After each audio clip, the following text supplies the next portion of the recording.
Duhet të vijë një kërkesë nga brenda që edhe ta kuptoj që kam nevojë për këtë gjë. Se ndryshe është një luftë e brendshme midis dy palëve, zihesh kot me njerëzit ore. Po ti bësh me zor. Për mua ka qenë shumë e rëndësishme që ta them këtë gjë dhe ta kem këtë statement, unë e meritoj këtë. Okej, kjo mund të jetë një mësim shumë i mirë për njerëzit që mund të jenë të kaluar diçka. Po. Që ta kenë parasysh që është edhe një mësim prapë kësaj sfide. Kaluara që ke patur nuk mund të jetë pengesë për personin që ka flesh. Por përkundrazi është aty për të marrë mësimet dhe ka shërbyer për një qëllim të caktuar. Po kërkon investimin tënd të radhës? Extra Real Estate të sjell prona ekskluzive nga Dubai drejt Evropës, të sigurta, të besueshme dhe të përshtatshme për ty. Extra Real Estate, investo me mend, jeto me stil. Frymëzohu nga historitë e shqiptarëve që po lënë gjurmë në botë. Sukses made in Albania. Sjell në dritë vizionarët dhe sipërmarrësit që bëjnë diferencën. Ndiq rrugëtimin tënd, bëhu ti historia e radhës. Do të ndërtosh brandin tënd personal dhe të shpërthesh në rrjetet sociale? Radio Marketing është makineria krijuese pas videove më virale në Shqipëri. Strategji, xhirim, montazh, Radio Marketing i bën të gjitha. Zëri yt ka vlerë. Radio Marketing e bën të dëgjohet më gjerë. Mirë se vini në podcastin e suksesit. Sot kam një njerëz të veçantë, jo vetëm nga puna që bën, por nga bota e brendshme që reflekton jashtë. Eva Bogdani. Mirë se erdhe. Përshëndetje Giulio, mirë se të gjeta dhe urime për emisionin. Faleminderit. Urime për këtë nismën që ke marrë dhe për vlerën që po shton tek njerëzit e tjerë që të ndjekin, por dhe tek ata entrepreneurs që ti je duke i suportuar. Super. Që t'jen edhe më të dukshëm. Faleminderit. Eva, di që je njeri shumë i thellë shpirtërisht. Por jam kurioz me ditë ato hapat e para, ato momentet e para, si filloi rrugtimi jot? Faleminderit shumë që ke vënë re këtë gjë, thellësinë time, por që është një proces në fakt, që ka filluar dhe që vazhdon. Unë para shumë vitesh kam lexuar librin Sekreti, ndoshta 15 vite më përpara, edhe kur ndoshta disa prej ti e ke lexuar? Po. Okej, ndoshta disa persona e kanë nisur këtë rrugtim aty. Është një libër i vogël që flet për ligjin e tërheqjes, për energjinë, për këto gjërat, si të marrësh gjërat që dëshiron në jetë. Dhe unë nuk e kuptoja, por ndihesha mirë sa herë që e lexoja. Dhe thoja, okej, ndoshta ndo Zoti, prandaj më kanë ardhur gjëra. Domethënë, dija që kisha në ato kohë dhe njohuria që kisha, mendoja që kjo ishte arsyeja pse unë kisha gjërat që doja, për shembull, gjërat që mund të donim në atë moshë, pse e doja diçka dhe më vinte. Thë, okay, jam njeri i mirë, prandaj. Aty ka filluar, pastaj në 2014-ën ka qenë trajnimi i parë që kam ndjekur dhe deri atëherë nuk kam ndaluar më. Librin Sekreti, a morë dhurat apo si u do më thonë rastise, në thonjë rastise me të. Është shumë interesante se mamaja një shoqes time e kishte se dikush ja kishte bërë dhuratë. Dhe unë normalisht isha te shtëpia saj, sa po e pasha të librin, ishte diçka, ishte energjia që më përcolli edhe e kam marrë me njëherë, edhe pse si fëmijë më kanë pëlqyer shumë që të lexoj libra, në ato nxënëset, nuk po them kështu Excelente. Okej, kam qenë shumë mirë me periudha të ndryshme të jetës, sepse kam ndryshuar shkolla të ndryshme, domethënë nga fshati i qytetit dhe gjitha këto lëvizjet që ndikojnë në gjendjen dhe përgatitjen tonë, por që gjithmonë më ka pëlqyer që të lexoja dhe ky ishte libër që më ngjiti më njëherë, edhe pse nuk më kujtohet mirë mosha, po 15-16 vjeç atëherë dhe nuk është se e dija se çfarë kishte aty brenda. Dhe nuk e di nëse ajo shoqja ime dhe mamaja vetë e kanë lexuar akoma atë librin, por që brenda tani jam shumë mirënjohëse që ato e kishin atë libër në raftin e tyre, sepse ka qenë një dritare, pra aty ka qenë ajo shkëndija e parë. Super. A mendon se ishte rastësi apo e ke tërheq me një lloj energjie që e ke pas already, si më thon? Unë besoj shumë që ka qenë diçka brenda meje që e ka kërkuar atë gjë. Nuk po them saktësisht atë librin, por që e vogël kam dashur kur shikonim ato telenovelat me shtëpitë e bukura, me gjërat, me njerëz që udhëtonin. Ke parë ndonjëherë telenovela, Giulia? Po, në rritë në telenovela. Dhe kur shikoja ato, the, se nuk e di nga vjen ti familja, por që si shumë shqiptar, nuk dua ta krahasoj me të tjerët, por kemi lindur në familje të cilat mundësitë ekonomike nuk kanë qenë. Nuk du të them të mëdha, por nuk kanë qenë fare dhe në minus.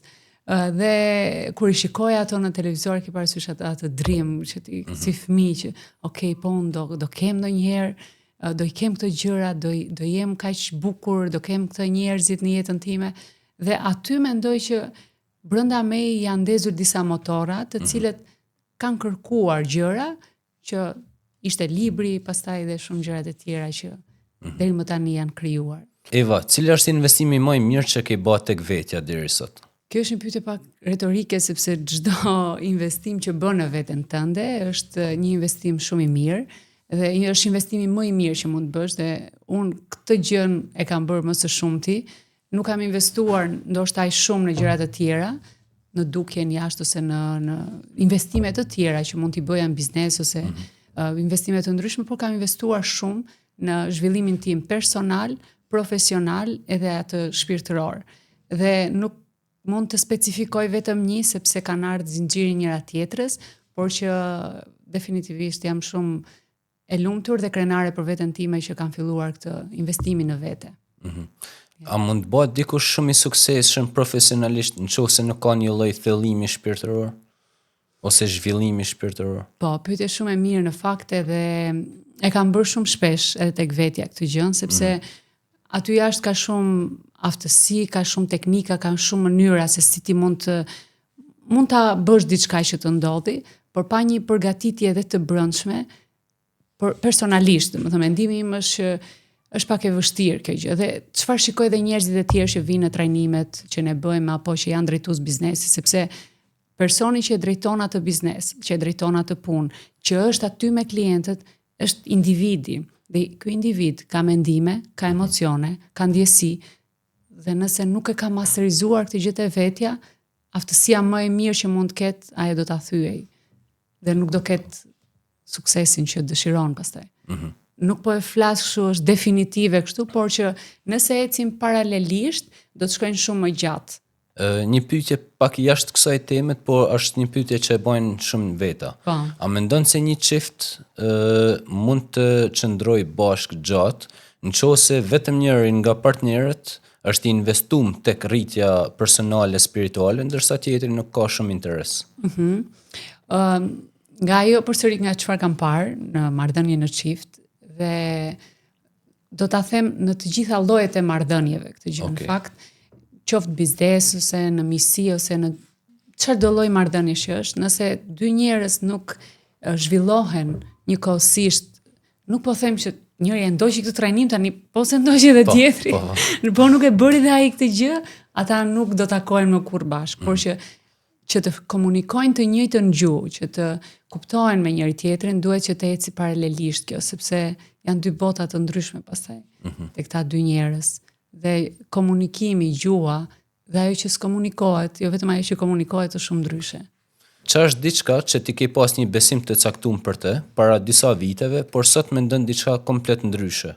Po, janë këto pasiguritë që kryesisht lidhen me fëmirin ton, me eksperiencat, që unë e kam holumtuar tek vetja ime, këto pasiguritë që, okay, a vlej aq shumë, a jam aq i aftë sa duhet, a e meritoj këtë gjë që kam, dhe këto janë ato gjërat të cilat janë aty ndonjëherë që nuk na lën të jemi versioni më i mirë. Kjo është ajo gjëja që A mendon se hapi i parë drejt vetë realizimit, po themi, edhe drejt arritjeve, është që të themi unë e meritoj? Është një pikë shumë kryesore kjo, pa folur me shumë fjalë të mëdha të realizimit të potencialit të gjithë që ne kemi, sepse duhet shumë eksplorim të brendshëm që të dimë këtë potencialin që e kemi dhe ta vendosim në zbatim, por që është shumë, për mua ka qenë shumë e rëndësishme që ta them këtë gjë dhe ta kem këtë statement, unë e meritoj këtë gjë. Sepse mund të të vinë mundësi, mund t'i krijosh ti ato mundësi, nuk besoj se vinë rastësisht, po themi ti i krijon, e bën një punë, e bën një diçka jashtë, e ke një marrëdhënie ose e ke një statement të caktuar dhe përsëri ndihesh shumë keq para asaj. Ndihesh i vogël, ndihesh sikur nuk e meriton, nuk po bën mjaftueshëm për atë gjë. Dhe ky është ai konflikti midis asaj që ti ke arritur jashtë teje dhe asaj që ti ndihesh brenda teje. A ke një mësim që ty të ka godit aq fort sa ta ka ndryshu komplet jetën? Një mësim, një libër, një ngjarje, një këshill? Kaluara që ke patur nuk mund të jetë pengesë për personin që ti mund të jesh. Por përkundrazi është aty për të marrë mësimet dhe ka shërbyer për një qëllim të caktuar. Pra, me sa po kuptoj ti shikon çdo gjë si mësim në jetë. A është çdo gjë mësim në jetë apo mund të kemi edhe ndeshkim ose diçka të tillë? Në fakt mendsinë e kam ndryshuar edhe e shikoj për momentalisht që flasim, e shikoj si diçka që është aty për të mësuar, gjithçka që ndodh jashtë. Pra nuk është se është diçka që do të më ndëshkojë, qoftë ngjarja apo ndonjë person ose gjëra të ndryshme që mund të mendojmë, por është aty për të më mësuar, për të shkuar në një tjetër nivel. Dhe realisht kur e mendon në këtë lloj mënyre, nuk është vetëm për të qetësuar veten, por ka gjithmonë një mësim tek ajo situatë që mund ta nxjerrësh edhe për ta përdorur për diçka që mund të duhet. Okej, kjo mund të jetë një mësim shumë i mirë për njerëzit që mund të jenë të kaluar diçka. Po. Që ta kenë parasysh që është edhe një mësim prapa kësaj sfide. Dhe kjo vjen me pjesën e të qenurit përgjegjës për jetën tënde, sepse gjithmonë ne njerëzit ankohemi që okay, ky ma ka fajin, kjo kështu, më ndodhi kjo, e kaluara ime, vi nga një familje kështu, besime nga më të ndryshme që okay, kur je në rolin e viktimës, ti jepet një drejt nga brenda që ti ta thuash të gjë edhe ti qëndrosh fort atij statementi, por në momentin që ti fillon dhe okay, unë jam përgjegjës për jetën time, sepse askush nuk më vendosi në një marrëdhënie që unë nuk dua, askush nuk më dha me zor një punë të caktuar, ose nuk ma bëri diçka, por unë vetë e kam bërë këtë zgjedhje. Dhe në momentin që ti fillon dhe merr përgjegjësi për jetën tënde, për veprimet e tua, sigurisht që edhe do fillosh pastaj ta shohësh si një mësim dhe të mos jesh më viktima e asaj ngjarjes apo. A është marrja e përgjegjësisë një formë edhe një mënyrë drejt edhe lirisë personale? Po, mund të jetë diçka e tillë, sepse unë besoj që ne kemi vullnetin ton të lirë, që të zgjedhim dhe të vendosim se çfarë duam që të bëjmë, dhe kjo është një lloj lirie në momentin që ti merr përgjegjësi. Dua ta bëj këtë gjë ose s'dua ta bëj. Eva, mundesh më tregu, çfarë është diçka që njerëzit nuk e kuptojnë aq mirë te pjesa e zhvillimit personal ose zhvillimit spiritual? Okej, nuk mund ta quaj shumë anë të errët, por do thoya ajo që nuk kuptohet shumë mirë ose dhe nuk thuhet shumë mirë, është kjo pjesa që njerëzit mendojnë me një trajnim, me një libër, me një eksperiencë shpirtërore ose çfarë do lloj nga këto të zhvillimit dhe të rritjes personale, do ndryshoj komplet gjithë jeta. Na janë dashur 20 vite, 10 vite, 50 vite jetë në varësi të moshës që ka një person për të krijuar një mendësi të caktuar dhe nuk mund të ndryshojë ajo brenda një trajnim, brenda 2 ditësh, brenda 3 ditësh apo një javë eksperiencë. Duhet një punë konsistente dhe e vazhdueshme me veten, me gjërat që do të ndryshosh. Dhe kjo mund të që është që njerëzit presin këtë rezultatin brenda natës. Okay, ku janë lekët tani e bëra këtë trajnimin, ku janë tani ndryshimet në jetën time. Se s'mund është njësoj si në palestër që ti të shkosh një herë në jetë edhe të presësh që ta kesh gjithë jetën trupin perfekt ose të ushqesh vetëm një herë në jetë dhe okay, tani nuk kam më nevojë. Pra është një proces i vazhdueshëm. Ose të bësh dush vetëm një herë të thosh s'ka më nevojë, jam në rregull tani. Po. Eva, në qoftë se në vetdia jote ose në qoftë se mund të them kështu vetja jote e errët. Po. Do të thoshte diçka. Do të fliste. Çfarë mendon se do ishte mesazhi për ty? Po, mesazhi që do ishte që jam këtu për të ndihmuar ty dhe nuk jam për të sulmuar. Se ndonjëherë kjo pjesa, le të themi e errët ose ana jon jo shumë e mirë, shikohet si një pjesë që është aty për të na dëmtuar, për të na bërë keq, për të na viktimizuar, por nëse ne e shohim në atë që thamë edhe më parë si një mësim, ajo është aty që na jap diçka të mirë dhe është aty për të kërkuar vëmendjen tonë dhe në fund të ditës është aty për të na bërë ne më të plot. Pra kemi të dy anët dhe jemi më të plot si njerëz. Sa po më ndryshove një koncept, se unë gjithmonë kam menduar që atë anën tonë të erë duhet t'i vëmë një kapak, kështu ta mbajmë të mbyllur. Po ti po më thu që ne mund gjejmë edhe ca thesare në thojza, nëse anën e errët e nxjerrim dritë, edhe shohim si mësim. Po, dhe në fakt më ka ndodhur edhe mua kur fillova këto trajnimet e zhvillimit personal dhe tamam doja sikur t'i vija një të kaluarës, po themi, ose gjithë asaj gjë që unë kisha kaluar në jetë, ose sfidave, ose le të themi këtyre gjërave, pasigurive, frikrave që kisha, doja thjesht të thoya, okay, tani më stop, nuk dua t'ja di më për ato dhe po i vendosja një kapak. Por kuptova, duke vazhduar këtë rritjen dhe investimin dhe hulumtimin brenda vetes, që është pikërisht që duhet të kthehemi përsëri aty, sidomos te ngjarjet që na kanë ndodhur në fëmijëri ose besimet nga 0 deri në 7 vjeç, të cilat ato kanë krijuar karakterin ton, nëse nuk merremi me atë pjesë, ato fillojnë dhe na ndikojnë jetën që kemi sot. Prandaj duhet parë kjo pjesë. Se është pjesë e jona, nuk ikën, është aty. Ashtu siç e the ti, edhe me sa di unë, nga 0 deri në 7 vjeç fëmijët, njerëzit programohen. Po. Edhe i marrin gjëra shablon sepse nuk kanë mendim kritik. Pikërisht. Edhe programohen, edhe programimi që ne kemi në vetdia jonë na drejton 80 deri në 90% të veprimeve tona si të rritur. Po. A ekziston, a ekziston mundësia që ne të riprogramohemi, se nëse jemi programu gabim, a është kjo diçka në thojza fatale do na ndjek gjithë jetën, apo ka një zgjidhje? Në fakt ka një zgjidhje, the shumë mirë, siç jemi programuar, ashtu mund të çprogramohemi dhe të vendosim një program të ri. Okay. Ka shumë modalitete të cilat të ndihmojnë se si ta bësh këtë gjë. Në trajnime pikërisht bëhet kjo gjë. Pra ti kupton si je ndërtuar, kupton çfarë mendon, çfarë ndjen, çfarë dëshirash ke, dhe pastaj nëse ato gjëra të pëlqejnë, që i ke, pra e shikon veten tënde së brendshmi, ndryshe nga të parit të jashtëm çdo ditë që kam këto sy, këto flok, këtë trup, aty në këto lloj trajnimesh dhe në punën me veten, ti shikon se çfarë mbar të brenda. Dhe në momentin që e shikon dhe përballesh me atë, thua, okay, kjo më shërben, do ta mbaj. Këtë që nuk më shërben, dua ta heq. Dhe lajmi i mirë është që ka mënyra se si ta bësh këtë gjë. Super, super. Shumë lajm i mirë. Eva, a beson fat apo beson që ne jemi krijuesit e rrugtimit edhe jetës tonë? Unë besoj që e krijojmë jetën tonë. Nisur nga historia e jetës time deri më tani, unë besoj që ne e krijojmë fatin tonë. Nuk mund të them që është me fat, ose dikush mund ta shohë jetën time, le të themi, nuk e ruaj këtë modestin që nuk është se çfarë kam krijuar, por njerëzit që rri ose rrethin, energjinë, aftësitë ose gjëra të ndryshme që mund t'i shohin, edhe sepse më thonë sa me fat që bën këtë punë që bën, është çdo gjë krijim. Pra është një punë mbrapa që ti e bën qoftë me veten tënde për t'u qartësuar se çfarë dëshiron që të bësh, punën me veten, ndryshimi i energjisë tënde, por dhe një punë konkrete që del aty jashtë edhe krijon mundësinë.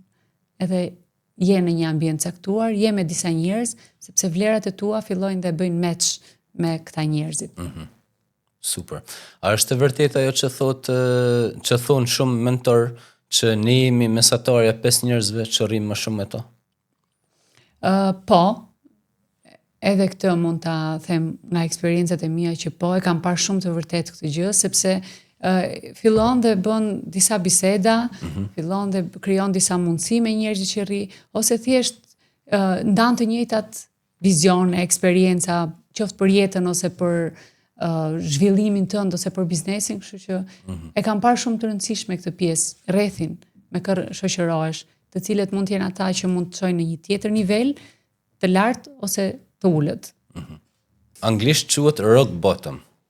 A ke pasur ndonjëherë ndonjë pikë ose pikën më të ulët jetës tane, edhe ç'a të nxorri jashtë saj? Kanë qenë disa momente në fakt, dhe besoj gjatë jetës edhe ty të ka ndodhur Xhulia, po që janë disa momente të cilat ne nuk jemi në atë nivelin më të mirë të mundshëm.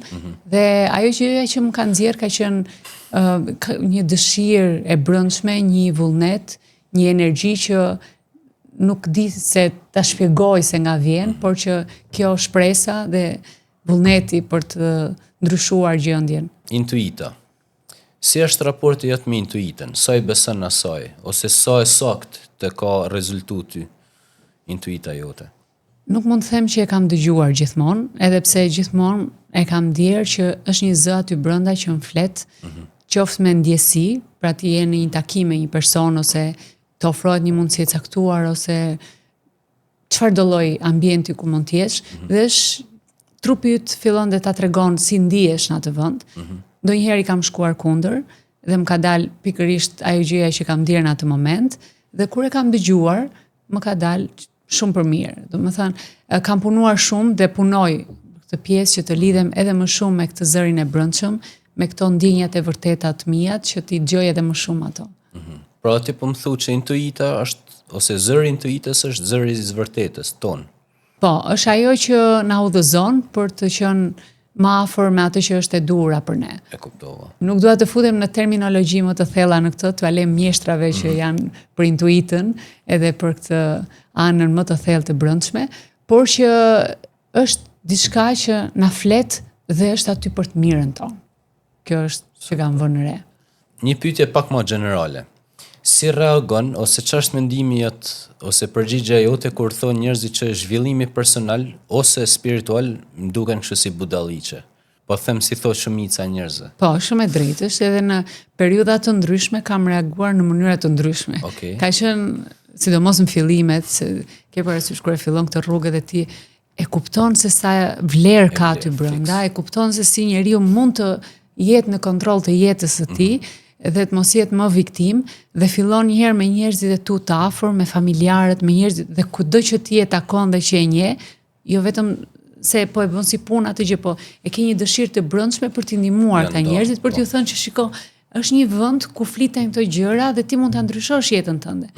Dhe kur kam pas këto fillime dhe hasesha me kundërshti, ndonjëherë zihesha dhe reagoja më keq, po, se dëshira ishte kaq shumë e madhe, thosë si nuk më besojnë, si nuk e kuptojnë, si ka mundësi, pse duan të rinë akoma në këtë gjendje, kur është mundësia për të dalë nga ajo gjendje. Është sikur dikush të jetë i smur, të jetë me temperaturë dhe ti thu shiko, është ky ilaçi që ty do të bëj mirë. Merre se më beso për këtë gjë. Dhe ndonjëherë janë ata njerëzit që ti i ke edhe më afër, familjarët ose njerëzit e tjerë që fillojnë dhe të kundërshtojnë, por kam filluar që ta kuptoj më mirë që është proces për çdo person dhe çdo njeri duhet të jetë gati dhe duhet të jetë në një nevojë të caktuar dhe të ketë një thirrje të brendshme dhe një dhimbje që do që ta ndryshojë dhe ta transformojë atë gjën që është në kërkim brenda vetes. Fiks këtu duhet të ndalem tek thirrja e brendshme. Po.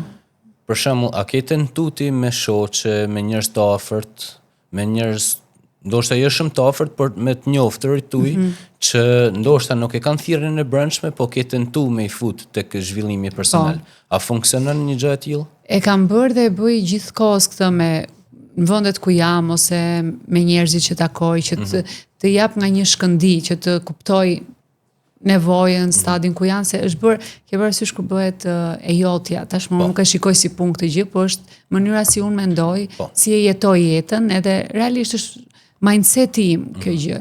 Dhe e shikoj që kur personi nuk është gati, vetëm ju bën dëm atyre dhe bëjnë rezistent. Është shumë e vështirë. Ndërsa për njerëzit që ndonjëherë kur ti nuk i thua asnjë gjë, por që energjia atyre flet aq shumë edhe thotë shiko, kam nevojë për këtë gjë. Dhe më shta njerëz shumë e lehtë që ta transformojnë ose ta marrin atë gjën që duan. Është të njëjtën gjë thotë Jordan Peterson, psikolog klinik.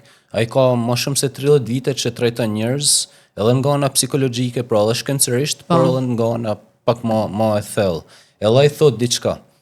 Thotë gjëja më bazike që kam mësuar tek njerëzit që kanë një situatë caktuar në jetën e tyre, është që minimumi ata duhet të kenë thirrjen edhe të bëjnë hapin e parë, kërkojnë ndihmë. Pastaj mund t'i ndihmosh, por ti nuk mund ta ndihmosh dikë që nuk do të ndihmohet, thotë ai. Kështu që hapin e parë duhet ta bëjnë vetë gjithmonë njerëzit. Duhet vijë një kërkesë nga brenda që e ta kuptoj shiko, kam nevojë për këtë gjë. Se ndryshe është një luftë e brendshme midis dy palëve. Zihesh kot me njerëzit orë. S'mund t'i bësh me zor. Nuk, se është s'mund ta bësh dikë që të shikoj, hajde ti se do jesh më mirë, do bësh më i lumtur, është diçka që duhet ta dëshiroj personi. Është diçka një thirrje që duhet i vijë aty nga brenda. Shikoj, më ka ardhur kjo situatë majt hundës, një shprehje shqiptarçe, dhe dua ta ndryshoj rrethin tim, dua ta ndryshoj jetën time, dua ta përmirësoj këtë mënyrë të reaguarit tek vetja. Dhe vetëm atëherë mund të ketë rezultat, sepse shpesh për shembull dhe në eventet tona ka ekipe që sjellin drejtues biznesi që sjellin ekipet e tyre, ka individ që sjellin familjarët e tyre dhe thonë shiko, për mua nuk është ndonjë gjë, nuk funksionon ai shumë kur i sjellin me zor flas.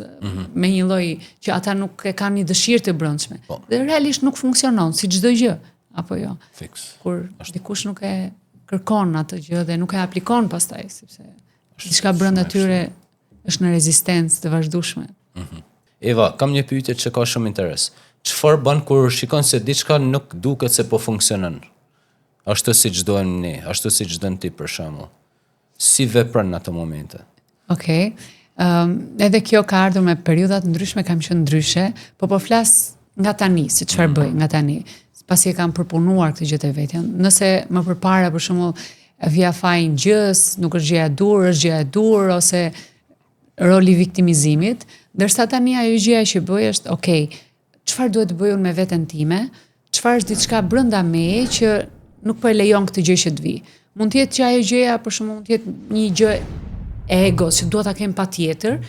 Po flasim për atë egon që është në dëmin ton, që ndonjëherë i do gjërat me zor, me kokfortësi, i do pse i kanë të tjerët, i do pse duhet i kenë, i do se realisht mendon që ajo gjëja do ta përmbushi dhe nëse është diçka e tillë, nuk merrem me këtë gjë. Pra, s'pari njëherë identifikoj, a është me të vërtet një gjë që unë e dua këtë. Dhe nëse është me të vërtet diçka që unë e dua dhe që është për të mirën time, them okay, çfarë është një gjë nga unë që po e mbam pas këtë gjë? Çfarë është një gjë si mund të jem unë më mirë që ta kem më afër këtë gjën? Pra pse nuk e kam akoma? Për një reflektim, një punë me veten që e bëj që të afrohem më shpejt gjërave që dua.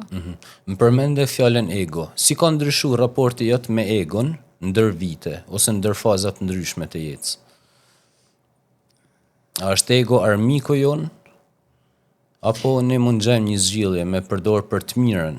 Po, nëse bëhet fjalë për atë pjesën që na motivon edhe që na shtyn për të bërë gjërat që duam, për të mirën tonë gjithmonë, kjo është gjëja e mirë që e kam parë. Ndërsa kur është gjëja egoja që i do për inat të dikujt ose për të krahasuar me të tjerë gjithë to ndjenjat e tjera që na vinë, kjo është një gjë që mendoj që duhet punuar.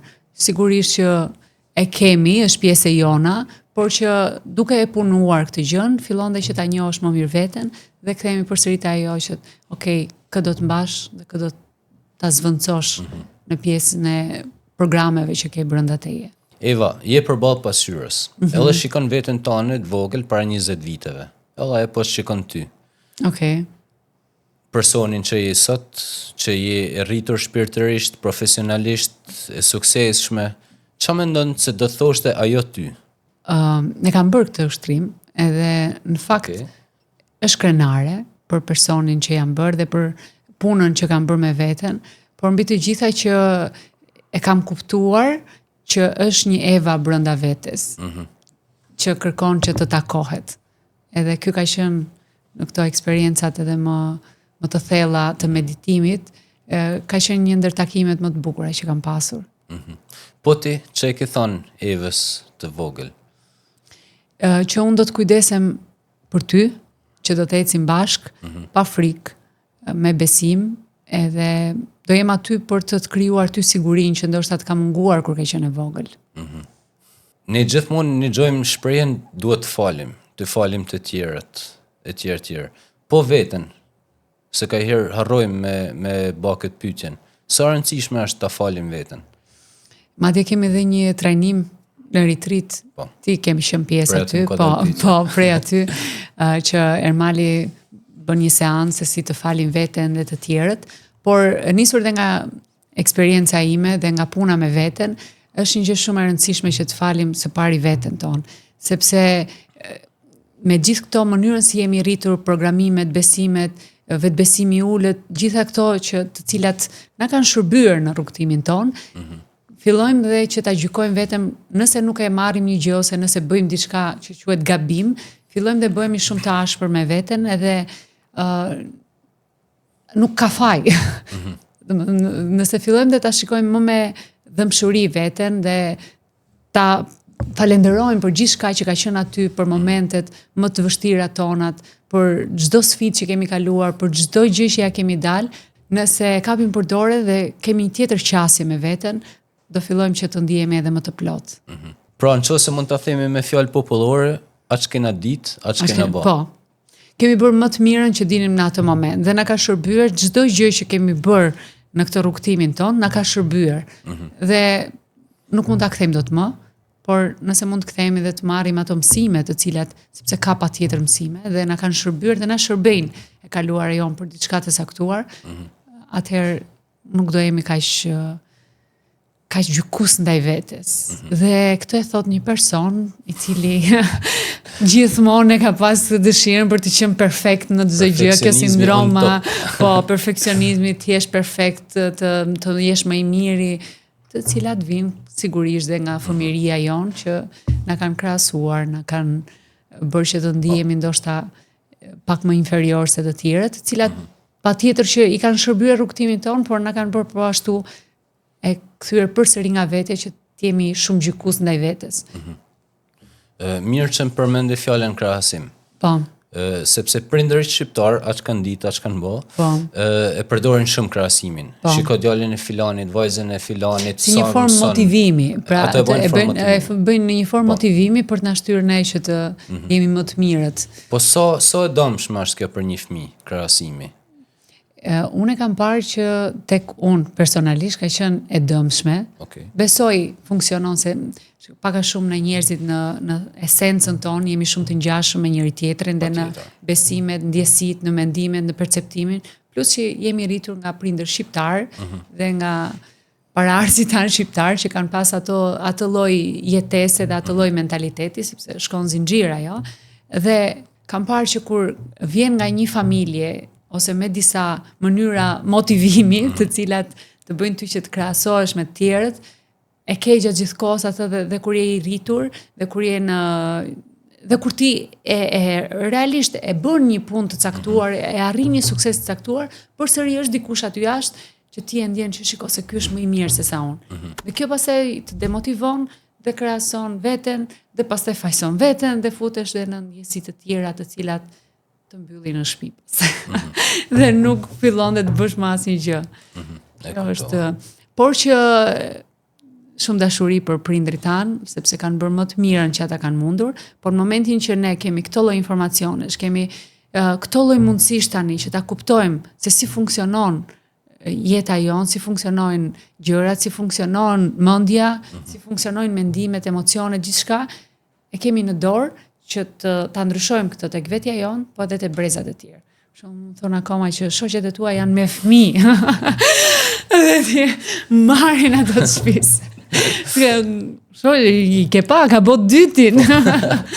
Po, por që për prindërit tonë, si ta menaxhoj këtë gjë. Për prindërit tonë s'ka rëndësi mosha, s'ka rëndësi pozicioni, bizneset, prapë fëmijë do mbesin. Po, shiko, është një mënyrë, thash, për të na treguar dashurinë e tyre, për të na treguar për kujdesin, se shiko, po ti pyesësh edhe prindrit tanë ose gjyshit tanë, po ti pyesësh dhe ata se si janë rritur dhe çka kanë ndjerë dhe se a e kanë marrë ata dashurinë që ata do donin që ta merrin, ata do thonë njëjtën gjë sikur ne. Kështu që është një gjë zinxhir dhe që nëse ne tani kemi të gjitha armët që duhen, duam që ta thyejmë atë paternin, atë zinxhirin, e kemi mundësinë që ta bëjmë që të mos e transmetojmë te brezat e tjerë. Kjo është ajo gjë që unë kam parë. Që kemi në kontroll. Di që ke studiu inxhinieri matematike. Po. Di që je njëri shumë spiritual. Por te matematika është çdo gjë kështu analitike, çdo gjë me strukturë, me fakte, me numra specifik. Spiritualiteti është diçka pak më fluide, pak më te pjesa e besimit, edhe pse nuk e shef ndoshta diçka. Po. Jam kurioz me ditë si ke përdor të dyja ose si ke kombinuar të dyja tek jeta jote. Po, në fakt matematika më ka pëlqyer shumë, edhe ka qenë një gjë që e kam zgjedhur vetë, por deri në momentin që kuptova që ka edhe një anë tjetër brenda nesh, që është kjo pjesa spirituale dhe kam mësuar se si ti kombinoj të dyja, sepse ne nuk kemi vetëm mendje, por kemi edhe ndjenja.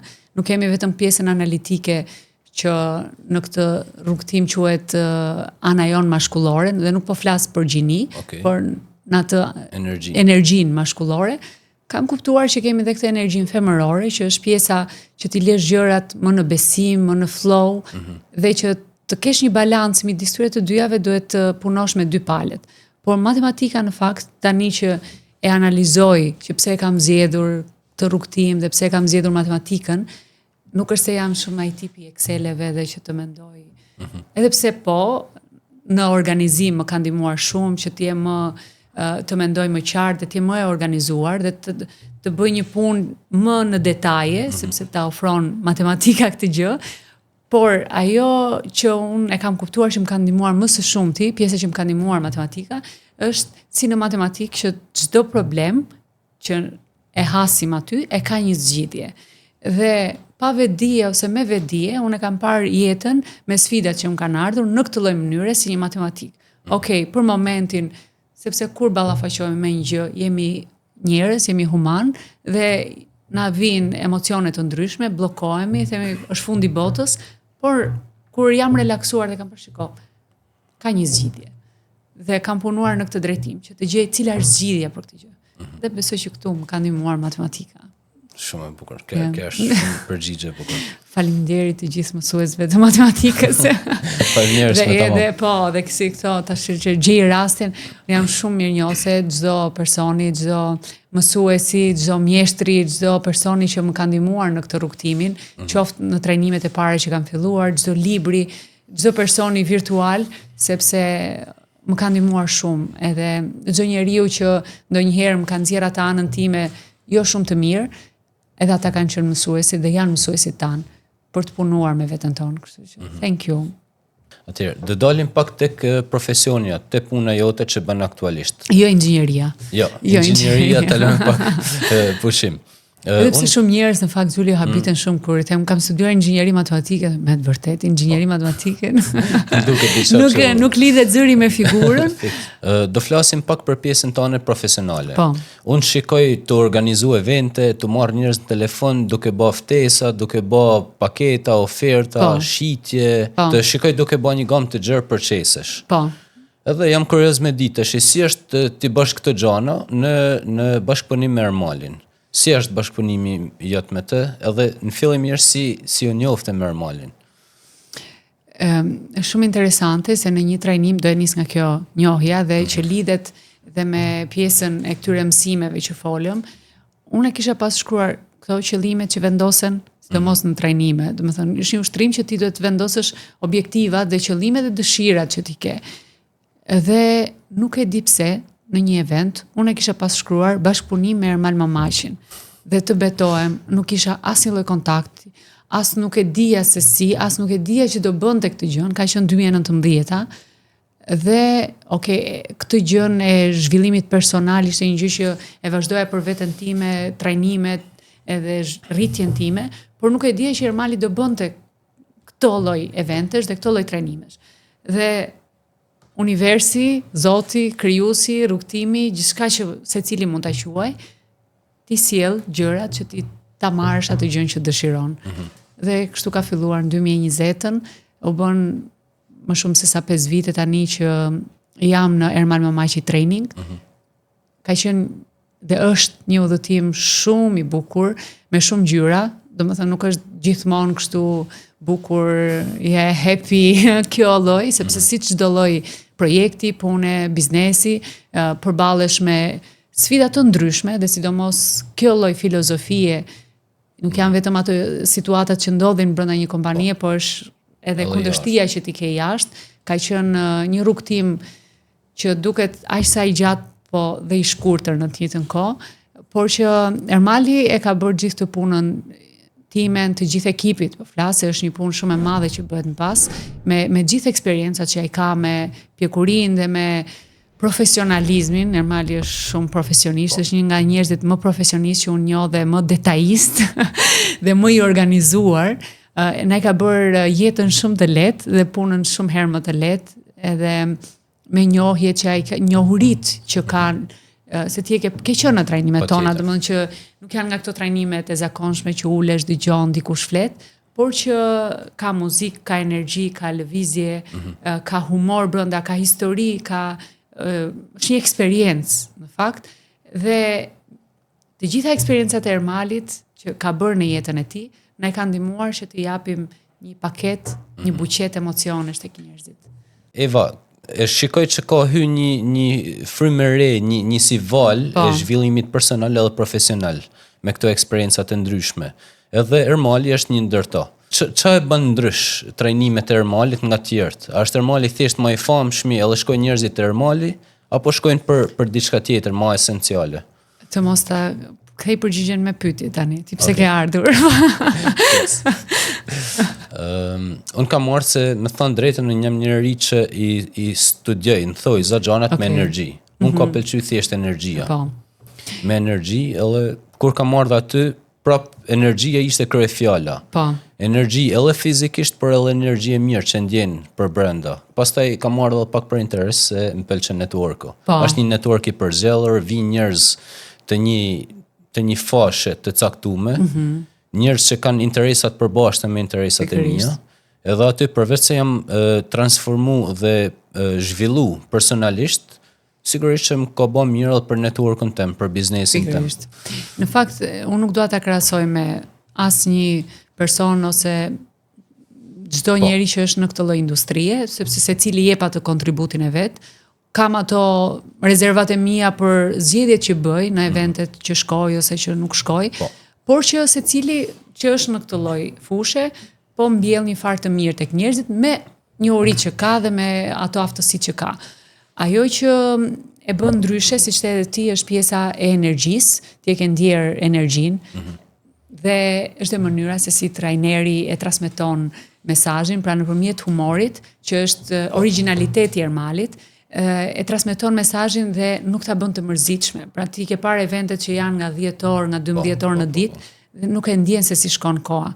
Kjo është ajo e veçanta që pjesa e të qenurit i famshëm, ka qenë sepse është historia e tij që flet, janë suksese që ka arritur, por nga ana tjetër ka pas dhe nga ata që nuk kanë rezonuar me këtë, le të themi, profesionin e tij të ri, edhe kjo edhe ka ndihmuar, po ndonjëherë dhe ka kundërshtuar, por mbi të gjitha është profesionalizmi, sepse unë po të flas tani edhe nga pas skenës, se çfarë ndodh për të organizuar një event, domethënë çdo gjë është e mirë menduar, çdo gjë është në detaje që njerëzit të marrin me të vërtet një eksperiencë, nuk po flas më shumë se sa ata kanë paguar, por që të marrin një eksperiencë e cila do të jetë një farë për ndryshimin e jetës së tyre, një farë pozitive gjithmonë. Shpesh herë kam dëgjuar Malin duke thënë që nëse të pëlqeu trajnimi mund t'i kthej lek mbrapsht. Po. Tash është trik marketingut apo është e vërtetë? Edhe me thënë drejtën, te trajnimet ku kam kenon personalisht, nuk e di të tjerat, nuk kam pa një njeri që me dalë prej aty kështu me të ri, si bëjmë ne shqiptarë, kështu me një negativitet. Kështu që gjithë njerëzit personalisht, nga eksperienca personale, që i kam një gjuhë që nuk flasin mirë për Ermalin, janë njerëz që nuk e kanë taku kur, as kanë shku kur te trajnimet. Unë nuk dua të bëj avokaten e Ermalit, sepse nuk ka nevojë ai që të bëj avokaten e tij. Por që dua të them në këtë punën që e bëjmë me trajnimet, është që nëse dikush vjen në trajnim dhe është i përkushtuar dhe i dedikuar dhe qëndron nga fillimi deri në fund dhe përfshihet në atë energjinë që krijohet aty, është e pamundur që të dalë nga salla dhe të thotë shiko se nuk ja vleti. Dhe ne atë garancinë që hajde ndiqe trajnimin, dhe nëse trajnimi nuk të pëlqen, realisht mund të rimbursojmë 100% të vlerës. Nuk është një trik marketingu, sepse nëse do ishte vetëm trik, atëherë biznesi do ishte me humbje. Funksionon herë e parë, nuk do funksiononte më, sepse tani më janë me shumë përullësi e themi që janë trajnuar mbi 20.000 shqiptar në eventet tona gjatë këtyre 5 viteve. Dhe në fakt, me shumë krenari mund të them që në këto 5 vite janë trajnuar mbi 20.000 shqiptar, jo vetëm që jetojnë në Shqipëri, por kudo dhe në diasporë. Kemi pasur evente të ndryshme, si në Pallatin e Kongreseve, nga 2000 pjesëmarrës ose të ndryshme në pjesëmarrjen, dhe këtë e them që nga gjitha ato sallë duhet kishte ardhur dikush që të thoshte shikon, nuk më pëlqeu. Përveç se në rastet që e ka sjell dikush me zor, pra nuk është komod aty ku është. Po dhe në atë raste nuk na ka ardhur të na i marri lekët.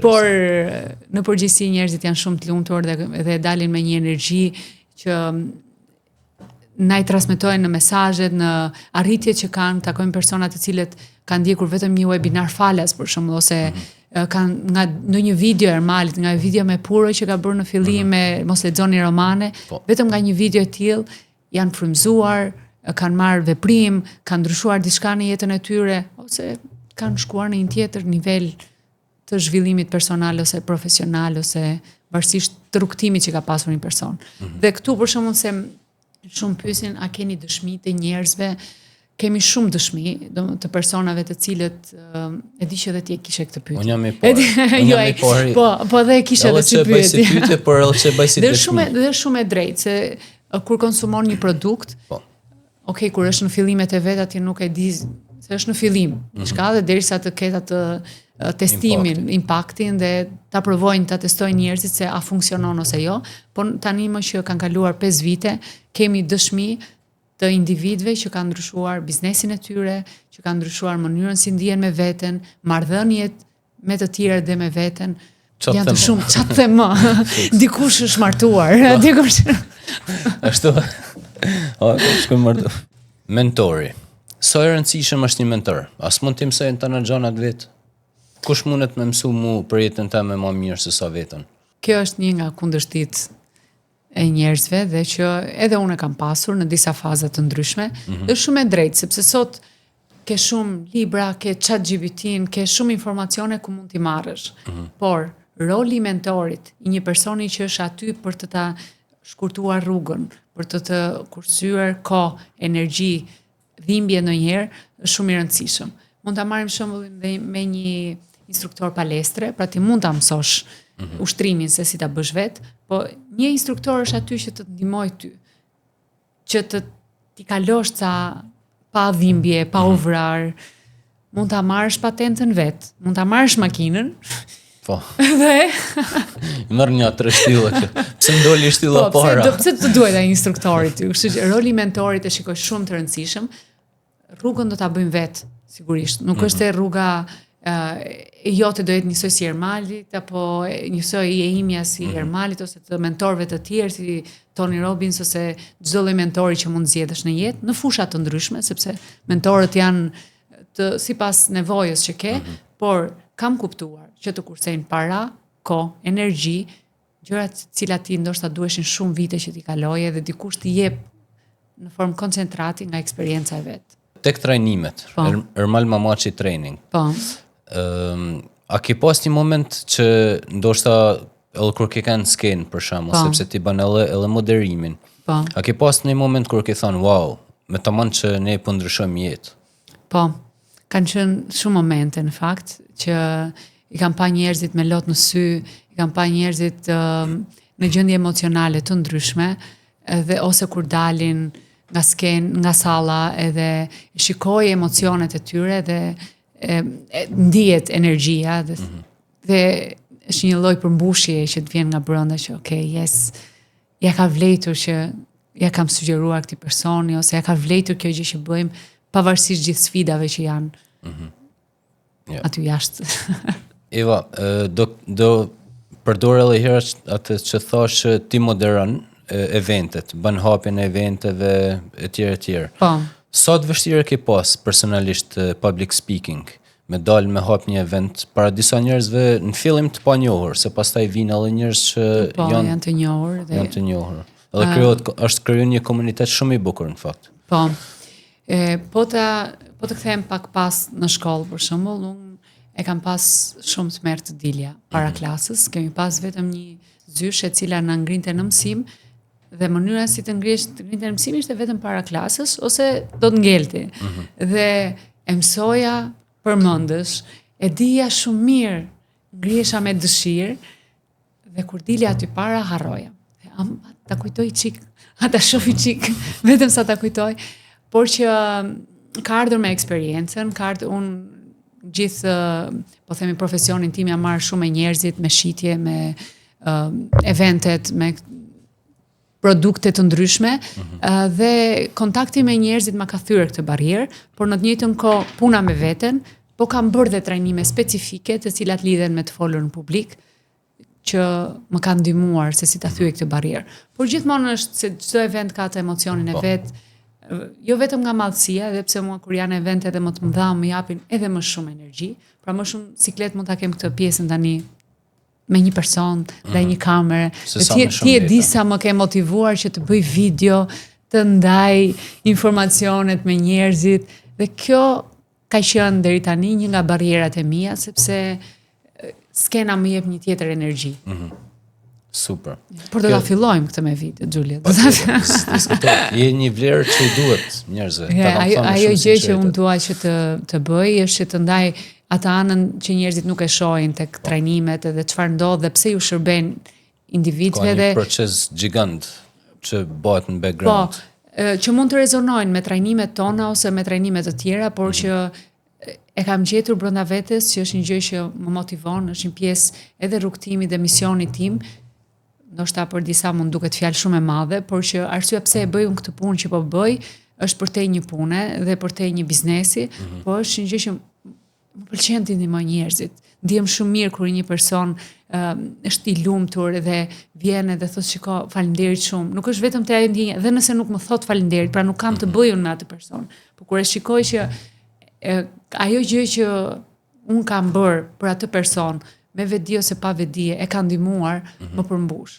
Edhe është shumë bukur të ndihmosh njerëz të tjerë së pari duke ndihmuar veten. Super. Mirë që më thekte. Yes. Sepse a mund të ndihmojmë të tjerët nëse akoma nuk jemi në rregull me veten? Shiko, ne edhe me veten, çfarë kam kuptuar, është një proces i vazhdueshëm që nuk është se shiko tani un kam bërë një punë mirë me veten dhe ndihem shumë mirë. Jemi human, kemi emocione të ndryshme. Ajo që ndryshon është vedia që kam kuptuar për veten dhe njohja edhe më shumë e vetes tënde. Pra fillon sa më shumë punon me veten, e njeh veten më mirë, si një marrëdhënie. Pra ti sa më shumë kohë të kalosh me një person, të investohesh në atë, aq më shumë do e njohësh atë person apo jo. Dhe do e kuptosh cilat janë pikat e dobta, pikat e forta, si do jetë komunikimi mes ju dysh, gjitha këto. Dhe e kthen në marrëdhënien që ke me veten tënde. Pra njeh më mirë veten. Dhe është një proces i cili vazhdon gjithë jetën. Por kam kuptuar, sepse sidomos kur e fillon këtë rrugtimin, kur kam nisur trajnimet e para, doja që edhe unë të bëhesha një trajnere, të ndihmoja njerëzit. Unë tani besoj që pa bërë një punë me veten, siç e tham që puna me veten nuk mbaron asnjëherë, pra është një proces i vazhdueshëm. Ajo që ndryshon është i bëhesh më i vetëdijshëm, e njeh më mirë anën tënde, atë light and dark, atë shadow të tuat ose gjërat të cilat janë virtytet të tuat, por pa u ndier ti i sigurt, i fortë brenda vetes, pa i bërë disa transformime që ti rezonosh edhe jashtë, mendoj, sepse siç thash, ka qenë një nga dëshirat e mia kur kam filluar dhe kur e fillon këtë rrugtim, thotë du të ndihmoj botën, e kuptova si funksionon, e kuptova ç'a duhet, do dal aty jashtë, tani do ju them gjithëve. Dhe kupton dhe përballesh me njerëz, dhe përballesh me gjëra, përballesh me pasiguritë të tua, përballesh me gjëra të tjera të cilat nëse nuk i ke masterizuar tek vetja jote dhe nuk e ke këtë vetdijen dhe njohjen e vetes, do jetë një sukses, po themi, jo shumë afatgjat. Dhe kur këtë e shikoj për shembull tek Ermali që ka punuar shumë me veten e tij, në shumë fusha e ka sfiduar veten dhe ja ka dalë që ta ketë me sukses. Dhe të jesh një trajner life coach ose trajner motivimi, nuk do të thotë që ti, ky është opinioni im dhe i qëndroj kësaj që je, dhe nga eksperienca nuk do të thotë që ti të kesh një certifikat për life coach dhe të bën ty, ose të kesh lexuar disa libra dhe të bën life coach. Si ke aplikuar ato mësime në jetën tënde. Nuk po flas të gjitha mësimet, sepse ka mësime pafund që ndoshta na duhen kjo jetë që ne ta kuptojmë realisht çfarë do të thotë. Por që të kesh, për shembull, je trajner biznesi, ti duhet të kesh aplikuar dhe të kesh një biznes të suksesshëm. Je trajner jete ose çfarë do lloj trajneri që je, atë gjën që duhet ta japësh, duhet ta kesh një herë tek vetja jote. Dhe unë jam shumë fan se kësaj gjëje dhe i përzihet shumë mirë njerëzit që duat që ti dëgjoj, që ai kanë ata njerëz gjën në jetën e tyre. Dhe kjo pastaj nga dëshira e madhe flas për veten që doja të dilja dhe ty të tregoja njerëzve të tjerë, më kthye si një gjë kundër që pavarësisht se sa arrija, pavarësisht se sa trajnohesha, e kisha, okay, a jam unë gati? Jo gati, a mund ta marr mikrofonin dhe të lexoj gjëra, po a jam gati? A e kam bërë këtë punë me veten time? Eva, duke marrë parasysh rolin tënd të puna që bën, profesionalizmin e tjerë. Nga ana femërore, nga ana profesionale, të dyja bashkë. A mendon se njerëzit intimidohen pak prej tejet? Interesante është si pyetje, edhe në fakt ti për shembull intimidohesh? Me thënë drejt, intimidim jo.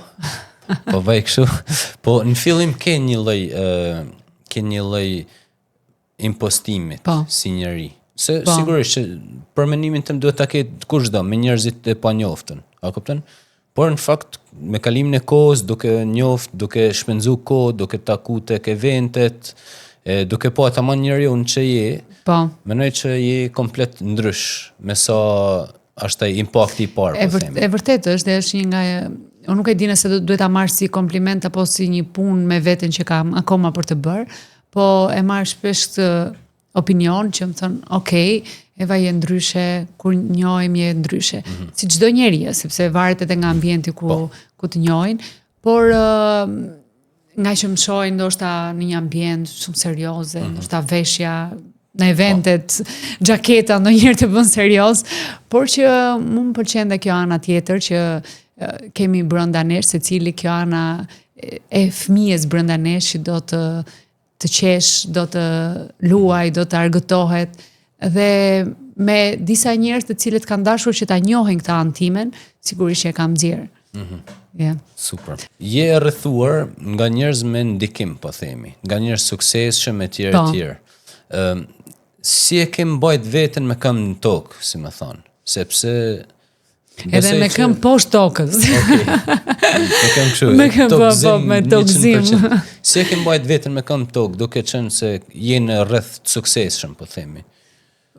Po, shiko, suksesi është një perceptim shumë individual, pra dikush mund të mendoj për nga ana e biznesit, dikush nga mënyra si e jeton jetën, nga mënyra se si është ai individ, varësisht se çfarë e di që sukses këtu në vendin tonë quhet vetëm sa para ka dhe sa sukses ka arritur ai financiarisht. Unë jam shumë e lumtur për këtë gjë dhe shumë jam krenare për veten, për rrethin e njerëzve që kam krijuar dhe që krijoj çdo ditë, dhe kam kuptuar që njerëzit që ne rrim janë një reflektim i yni dhe të pranojnë ashtu siç ti je, dhe nuk duhet që të ndryshosh ose të bësh një person tjetër. Apo të krenohesh si atëherë që kam dajen e fortë. Okej. Të shikoj punën kështu kam rreth. Kam rrethin e fortë, por që njerëzit që ti rrin janë shumë të rëndësishëm sepse janë reflektimi yt.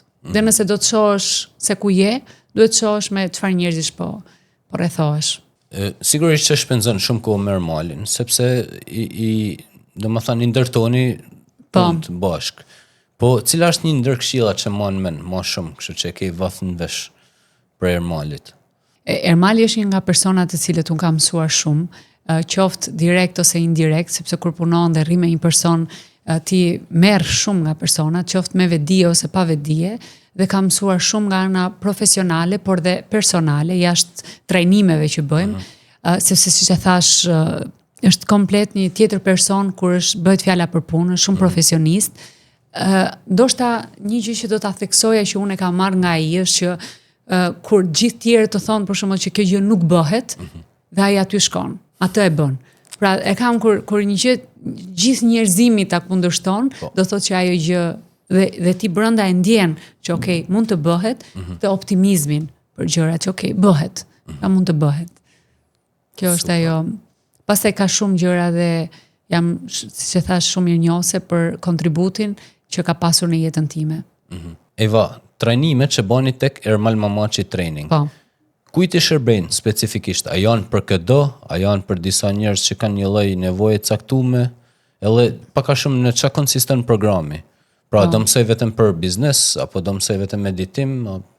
Po, pyetje shumë e mirë në fakt, sepse ndonjëherë njerëzit dhe nuk janë të qartë në nevojën e tyre, por edhe nga ajo se çfarë shohin ndoshta dhe është shumë e mirë që të qartësohet kjo. Ne kemi trajnime të ndryshme, pra siç ke qenë ti në Mendon Ndrysho Fito ose këto eventet e mëdha, janë më gjithë përfshirëse, pra mund të vi një person i cili është në karrierë, që është në biznes, ose që do të përmirësojë jetën e tij, që do të ketë marrëdhënie më të mira, që do të jetë më i lumtur, që do të shtojë më shumë pasionin. Pra janë shumë pika që trajtohen në 2 ditë të eventit, ose do të njohë njerëz të rinj. Pra për ta filluar këtë rrugtimin e njohjes së vetes tij, ky event është i duhuri për atë person. Pastaj kemi trajnime të cilat janë më specifike, që hyn në pjesën e mentorimit.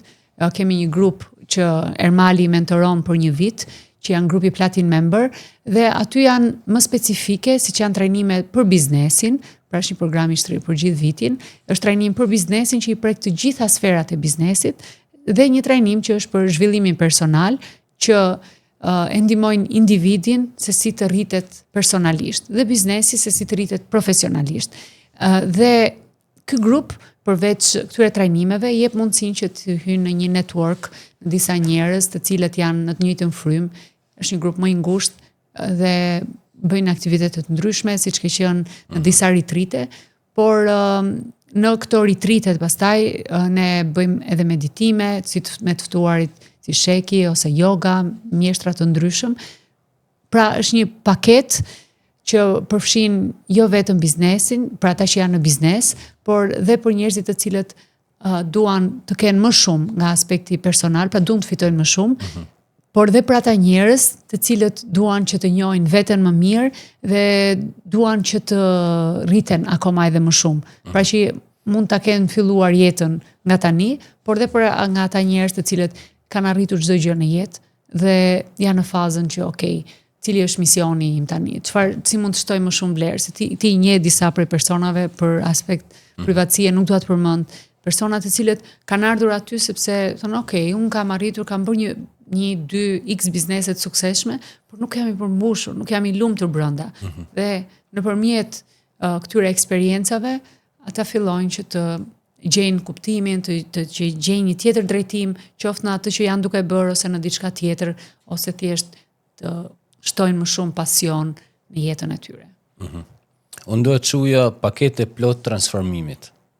Nëse do ma kërkon të Ermali, ma jep një emër kështë marketingut. Do i thoja pakete plot transformimit. Rruga e transformimit edhe e tyre që folëm ndryshimit të programeve që ne nga mënyra si jemi rritur, është e gjatë, nuk mund të bëhet vetëm me një trajnim, me një libër, por që nëse dikush me taman, si që thoni ju, dëshiron që të marrë kontrollin e jetës ti, dhe ka një nevojë të caktuar, është i mirë se ardhur, sepse mbi të gjitha do ketë qartësinë për ta udhëzuar, dhe kjo është një nga gjërat që unë e bëj në kompani, për ta udhëzuar se cili është ai produkt apo shërbim që ne mund ta ndihmojmë, sepse ndoshta është diçka që ai e kërkon dhe ne nuk mund t'ja plotësojmë. Pra, në çdo lloj aktiviteti që ne bëjmë, si fillim kuptojmë nevojën e personit dhe është diçka që ne mundemi që t'ja ofrojmë. Po. Okej, super. Do rikthehemi pak tek ti. Jam kurioz të di cilat janë praktikat që zhvillen në përditshmërinë tonë, për me kanë qetë, për me kanë përmbushur, për me kanë e vetëdijshme. E ke fjalën për këto modalitete, çfarë praktikoj? Meditimi, që është një nga praktikat, sepse thash që kam bërë trajnime të ndryshme dhe në fazat ndryshme kam praktikuar modalitetet të ndryshme, por për momentin pjesa e meditimit që duke u fokusuar mos bëra asnjë gjë, po vetëm tek frymarrja dhe duke u lidhur me trupin tim dhe me këtë pjesën brenda që anën tonë shpirtërore, por një modalitet tjetër që mua po më ndihmon shumë dhe kam më shumë se 3 vite që punoj me veten time, është Theta Healing, është një modalitet që punon me pjesën e limiting beliefs të këtyre programimeve, ndryshimit të subkonsciencës edhe të besimeve, të ngjarjeve që na kanë ndodhur, dhe po e aplikoj tek vetja ime, si dhe po trajnohem për ta bërë këtë gjë edhe tek personat e tjerë. Meditimin e kuptoj, e di dhe e praktikoj. A mund të më japësh pak më shumë informacion? bazik, se çfarë është theta healing dhe pse më shërben? Theta healing është valët e trurit, domethënë pa u futur shumë në detaje, valët e trurit që janë të ndryshme, pra tani që ne po flasim jemi në valët beta, ndërsa në valët theta, dhe këto janë edhe të vërtetuara shkencërisht, truri ynë mund të riprogramohet. Pra sikur kemi qenë nga mosha 0 deri në 7 vjeç, që e tham si fëmijët janë në gjendjen theta dhe çfarëdo lloj gjëje që ata e marrin si për të vërtetë dhe e krijojnë si një lloj besimi. Dhe theta healing është një modalitet që duke e çuar gjendjen e trurit në një gjendje theta nëpërmjet një meditimi që bëhet, personi që të guidon, facilitator ose çfarëdo lloj, ai që është ekspert për atë gjë, të udhëzon për të krijuar një besim të ri, një programim të ri në subkonsciencën tënde për diçka që ti do që ta ndryshosh ose don që ta krijosh. Unë di që ke bo shumë certifikime, se nuk e ke bo si praktik vetëm për veten, por tash je e oftë, edhe si nëse mund ta quaj si trajnere ose si si theta healer, domethënë si praktikante e kësaj teknike që mund ta praktikoj me personat e tjerë, pra mund të bëj. A e shikon veten në një të ardhmet afërt duke e zhvillu këtë gjë? Po, është nga gjërat që unë shikoj veten time, sepse më ka ndihmuar shumë. Pra siç thash që ne duhet ta bëjmë një punë me veten dhe pastaj ta transmetojmë tek tjerët, edhe është nga modalitetet që më ka funksionuar shumë, më ka ndihmuar shumë dhe e shikoj se si mund ta ofroj nëpërmjet seancave dhe tek personat e tjerë. Tek theta healing, por ndoshta edhe në praktika të tjera. Cilat janë disa ndër bllokimet më të shpeshta që shikon tek njerëzit? Edhe këtë pyetje e bëj sepse ndoshta nganjëherë ne mendojmë se një sfidë që e kemi ne na duket sikur është fundi i botës, se kemi vetëm ne, është super unike, por në fakt jam shumë dakord me atë që theti më përpara se ne në fakt jemi shumë të ngjashëm se sa mendojmë. Ajo gjë që unë kam parë shumë të ngjashme, sepse siç e tham që ne ngjasojmë shumë në programimet në varësi të individit dhe çfarë ka zgjedhur ai që të interpretoj, por një nga besimet shumë të ngjashme që nuk vlej shumë.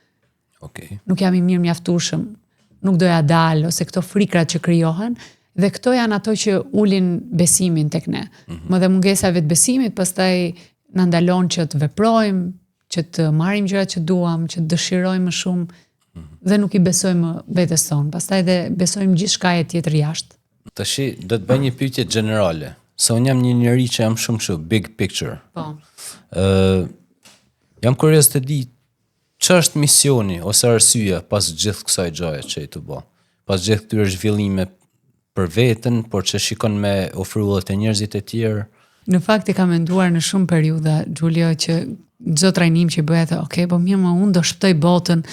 Ç'a dua unë ose në ato momente, ke parasysh ndonjëherë kur thu nuk do merrem më me këtë gjë ose kur ke kundërshti ose kur ke sfida të ç'a po më duhet që po bëj këtë gjë, po bëj ndonjë gjë tjetër më të lehtë, merrem me diçka tjetër, pse duhet ty ose kur has kundërshti nga njerëzit, ç'a duhet ty që të merresh me njerëz të tjerë. Po unë siç edhe thash, është kjo është diçka e besoj që shpirti ynë e zgjedh kur vjen në këtë jetë që e ka mision ose e ka diçka që duhet ta bëj jo vetëm për veten e tij, por të kontribuojë edhe tek njerëzit e tjerë dhe unë kam kuptuar që ky rrugtim është më shumë se sa kjo puna që bëj, është një pjesë e misionit që dua t'i ndihmoj dhe njerëzit e tjerë. Nëse do krijoje retreatin tënd të ëndrave, cili do ishte rezultati që ty do ta mbushte zemrën? Që njerëzit të dilin nga aty dhe thoshin jemi të përmbushur, ndihemi të lumtur, jemi plot, nuk na nevojitet asgjë.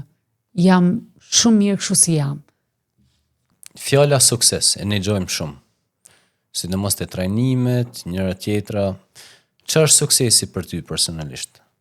Suksesi është që të njohësh veten tënde, edhe të jetosh një jetë me sipas atyre dëshirave që ti ke dhe të marrësh gjërat që me të vërtetë ti dëshiron nga shpirti yt, duke pasur njerëzit që ti dëshiron afër. Okej. A nuk janë lekt sukses? Po, patjetër që janë, nëse ti e dëshiron atë gjë, patjetër që është sukses. Por nëse nuk e dëshiron, atëherë nuk është sukses. Nëse është një dëshirë e shpirtit tënd dhe ti e ke atë, është sukses. Ç'a është leku për ty, Eva? Sepse ti e ke pa, domethënë, lekun duke edhe bollekun, duke bë flow, domethënë, sidomos te platinat, po themi, që janë pak më të afërt edhe që kanë bërë transformime të jashtëzakonshme. Po. Përveç personalisht, po flas për biznesin tash. Po. Edhe duke pa këtë lëvizje leku, po themi, këtë lëvizje bolleku. Po. Çfarë është leku për ty? Është një shkëmbim energjie, pra ne ofrojmë një produkt ose një shërbim, përveç atij konceptit çfarë është paraja dhe që është një mjet që ne na shërben për të bërë gjërat që duam, por është një shkëmbim energjie që ti e merr mbrapsht për produktin dhe apo shërbimin që i ofron njerëzve. Dhe me rritjen time, domethënë me investimin në vete që kam bërë, kam ndryshuar dhe konceptet edhe për paran, dhe për bollëkun, dhe për atë që unë e meritoj që të kem sukses financiar. Kush është Eva pas 5 viteve? Profesionalisht, personalisht, shpirtërisht? Besoj se pas 5 vitesh, vetdia ime do jetë edhe më e lartë dhe do jem edhe më e rritur emocionalisht dhe shpirtërisht, dhe besoj që me këtë rritjen që do kem dhe me gjithë punën që kam bërë me veten time, do t'i shërbej edhe më shumë njerëzve me kontributin që mund t'jap në zhvillimin personal apo në këtë shpirtëror. Eva, dëshiroj ta përmbyllim podcastin me një mesazh të fortë për dikë që është në një moment vështirë, në një situatë vështirë, ka një sfidë përballë. Edhe ndoshta i duket për momentin sikur është diçka e pazgjillshme, por nga ajo që mësova nga ti, edhe nga matematika, është që çdo problem ka një zgjidhje. Po. Cili është mesazhi jot për këtë person? Do i drejtohemi me ti. Ajo që ti po kalon nuk është fundi i botës dhe ti je më i fortë se çdo gjë që po kalon. Dhe duke dërtruar ty, Giulio, në lidhje me pyetjen që më bëre, është që duhet të kërkojmë ndihmë. Pra në këto momente të cilat janë sfiduese, qofshin këto emocionale, pra se jemi human edhe të gjithë kemi kaluar, edhe nëse pranojmë ose jo, momente ankthi, sfiduese, apo në biznes ose në punë, sfida të ndryshme financiare, duhet të kërkojmë ndihmë. Pra kërkon ndihmë, nuk është turp të kërkosh ndihmë. Dhe kjo në fakt është dhe një aftësi ose një ngërç që nuk na e kanë mësuar se si ne të kërkojmë ndihmë tek njerëzit të cilët e kanë atë gjën që ne po kërkojmë. Nuk është turp që të trokasesh dhe thosh shiko, kam nevojë. Nuk është turp shkosh tek mjeku nëse ti ke temperaturë, je smur dhe ndihesh keq. Ashtu në këtë lloj forme duhet të kërkojmë ndihmë për të dalë nga gjendja. Ka njerëz aty jashtë të cilët kanë qenë në gjendjen që personi që po na ndjek mund të jetë dhe është dhe zgjidhja aty. Kështu që lajmi i mirë që ka një zgjidhje. Po, lajmi i mirë që gjithmonë është një zgjidhje aty jashtë. Përderisa ekziston një problem, është edhe zgjidhja. Eva, shumë faleminderit që ishe në podcast. U kënaqa. Faleminderit shumë, e shijova shumë këtë, edhe shpresoj që për gjithë do ketë qenë ashtu dhe të uroj shumë suksese dhe vazhdoj që të ndash dritën tënde me njerëzit e tjerë. Faleminderit. Jam shumë falënderues.